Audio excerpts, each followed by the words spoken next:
Hello. Usually, when setting up a system, some users need to have access to certain records while others are hidden from them.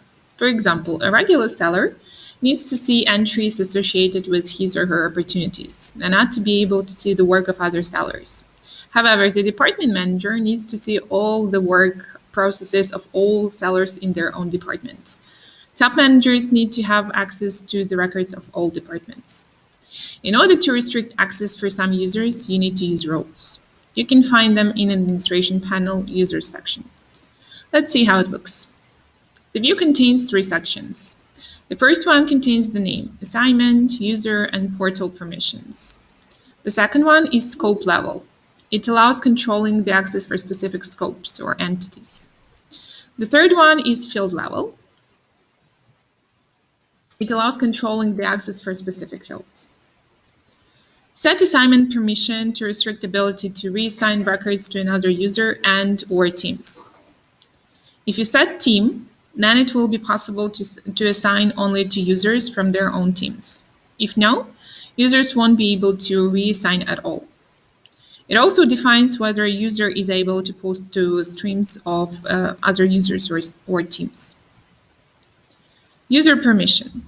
Set this parameter to restrict an ability for users to view activities, calendar, and stream of other users. If you set all option, a user can view all activities. If you set team, a user can view activities of teammates only. No means the user can't view others' activities. Portal permission defines an access to portal information, ability to convert contacts to portal users, and post messages to portal users. Scope level. Here you can see the list of scopes. Access level list in general contains such options as enabled, disabled, and not set.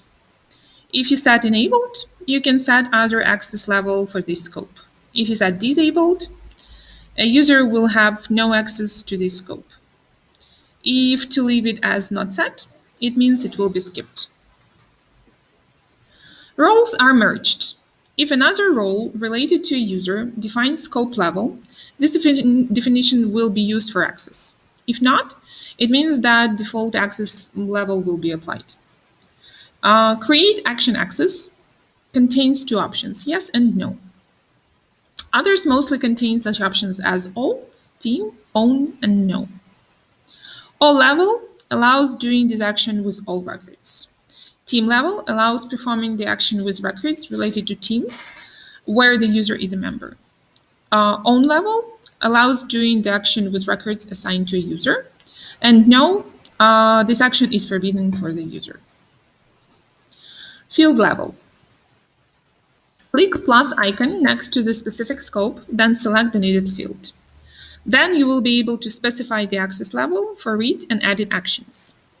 There are two options, yes and no.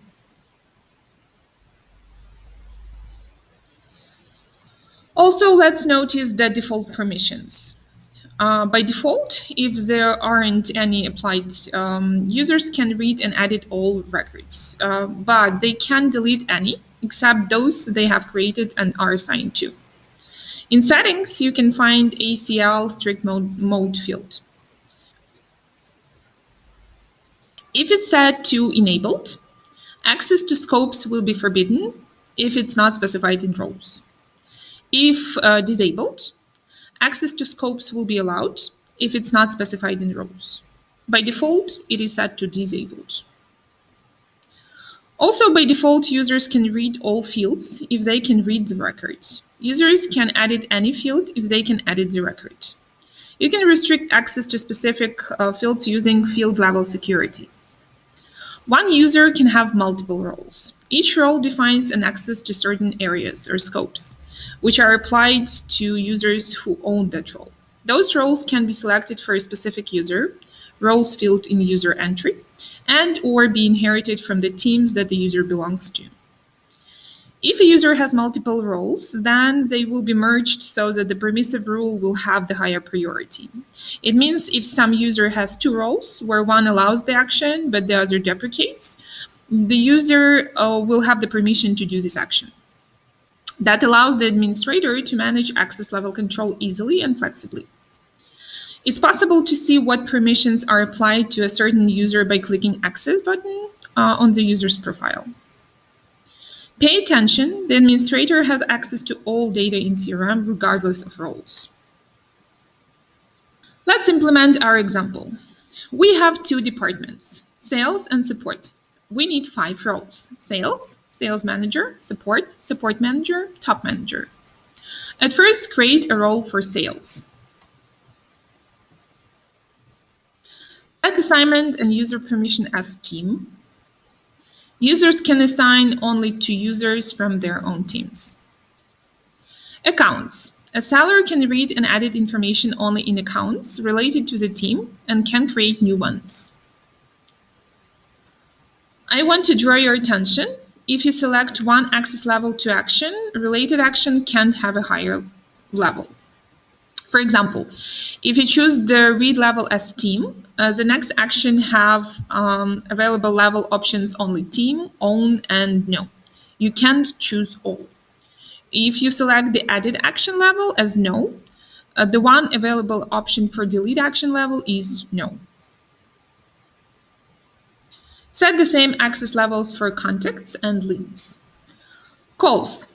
Seller can create, read, edit, and delete their own calls. The same for emails, meetings, and tasks. Disable cases. This entity will be available for support team. Opportunities.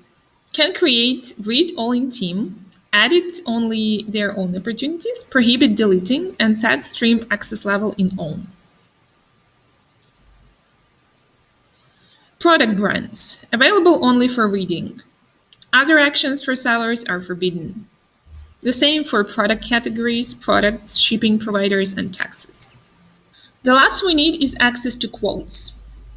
The seller can create, read, and edit only their own quotes and can delete records.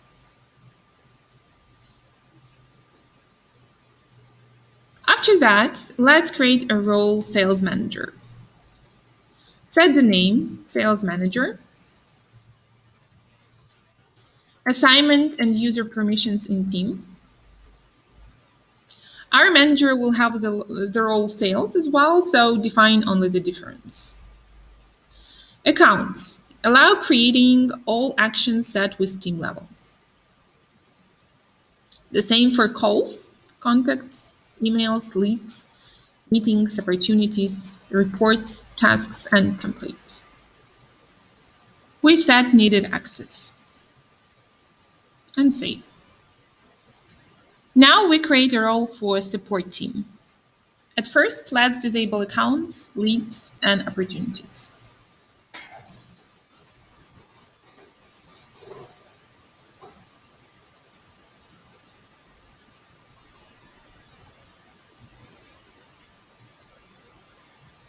Support team works with contacts. Members can create new contacts and read all existing, and they cannot edit, delete, or read the stream. The main scope for this role is case.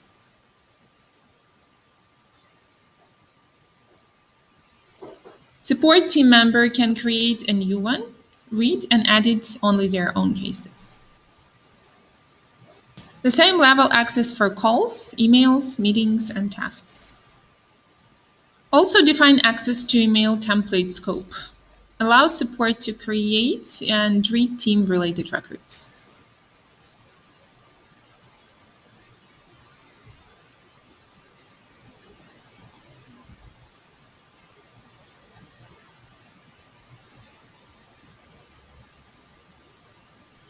Now let's create the role for support managers.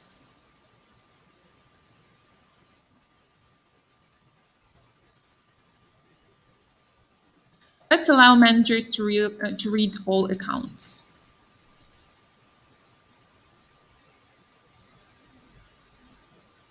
Now, set access level for all actions as team for such scopes: calls, cases, email templates, emails, meetings, and tasks. Managers can also create reports, read and edit reports of the team, and delete their own reports.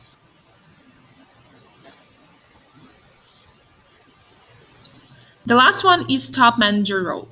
we don't have to create this role and just not assign any roles to top managers and use default access level where nearly all actions in each scope are available. But if any team with related role assigns to these users, top managers could lose some access. So just define the role, allowing each action from each scope. Set enabled everywhere, yes, and all. Let's assign our roles to users. It is possible to do it in two ways. Relate role directly to the user, or relate a role to a team and add a user to this team. Let's relate our teams and roles.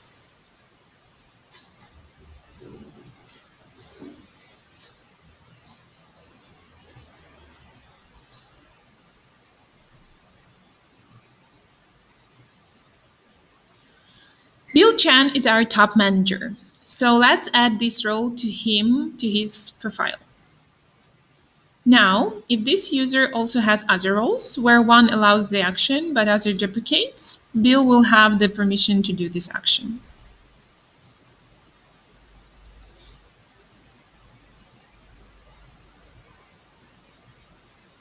Our users were separated in teams before. Rebecca Mayer is our sales manager, so add her to sales department team and set the role sales manager.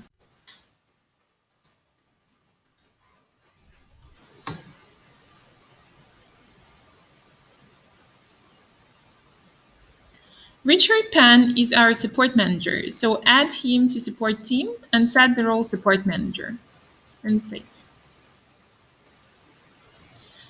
To be sure that all changes are accepted, clear cache in administration. Now we can check users' access in their profiles. Go to Profile, click the Access button. As you can see, he can do what we allow and can't what we prohibit. The same with other users. That's all. Thank you. Bye.